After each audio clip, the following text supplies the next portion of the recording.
recap for our 2 Monday classes, one on the 4th of August and the other one must have been on something like the 28th of August.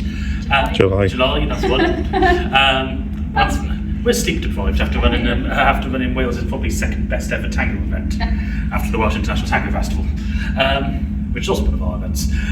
But in this one, in this recap video, we are looking at our 6-week novice to intermediate course. So in last week's class we looked at Soltadas, and this week's class we looked at Milonga. So for Soltadas, we started off with some forward ochos.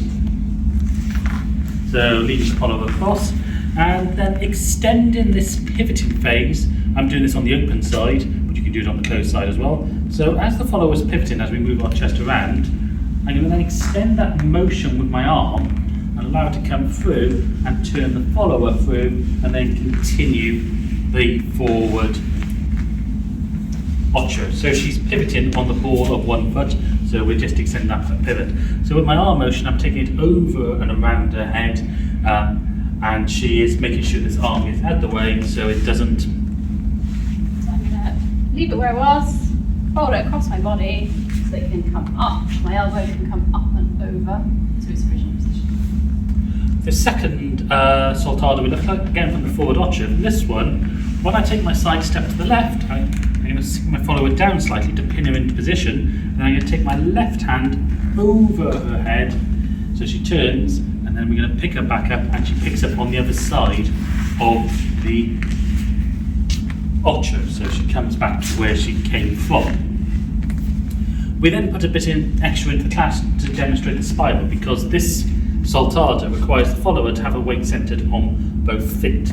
So again, getting into that position, if I make sure she has her weight centered between the 2 feet, and I walk around, I build up the torsion through her, and then we can release that into the ocho, or a volcada, or a leg wrap.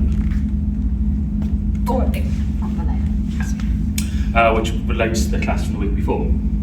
And then finally, we looked at a sort of double soltada. So this one was quite advanced. We've done this one before from a back ocho, which is a bit easier. But from a forward ocho, what I'm going to do is I'm going to take my follower to this position, go towards my open side. I'm going to transfer her weight then backwards. I'm going to rock her weight backwards as I step through. And I'm going to reverse the card her, rock her through, and then take her back out into the ocho. So this is a much harder one to do, so it relies on the versicata, transfer of weight to send the follower through, and then again releasing the embrace as well. So if you are dancing with somebody who clings on in the embrace and doesn't relax the embrace at all, these won't work. But if you are dancing with somebody who is fluid in their motion, these are very nice moves to do. So today's class was on Milonga. So we started off with our usual box of a back step on the right, side, 2 steps forward for the leader on the outside, the follower isolating the chest. We talked about changing the speed, so going slow, de-weighting by getting up onto the balls of the feet and making them quick, using the trapezoism of doing slows and quicks, and varying it up as we go through the box. We then added in side steps, so from our side step to the left, we can add in more side step, making sure we transfer the weight each time, which will cause the body to rock from side to side, making it go around in a circle, and then coming back out into our box. And we can also do it from the right as well, but just be careful not to go into line of dance. We looked at trapezoid steps, where we take the weight to the side and then rebound it back before we get a full transfer of weight, and the follower comes through. We also did that with the rock steps forward, so we could do rock steps of either forward step or even the back step, and from these steps we can also make them go down, we can make them go around in a circle, and we can make them travel up and down the room as well. We then modified the box to include more back steps.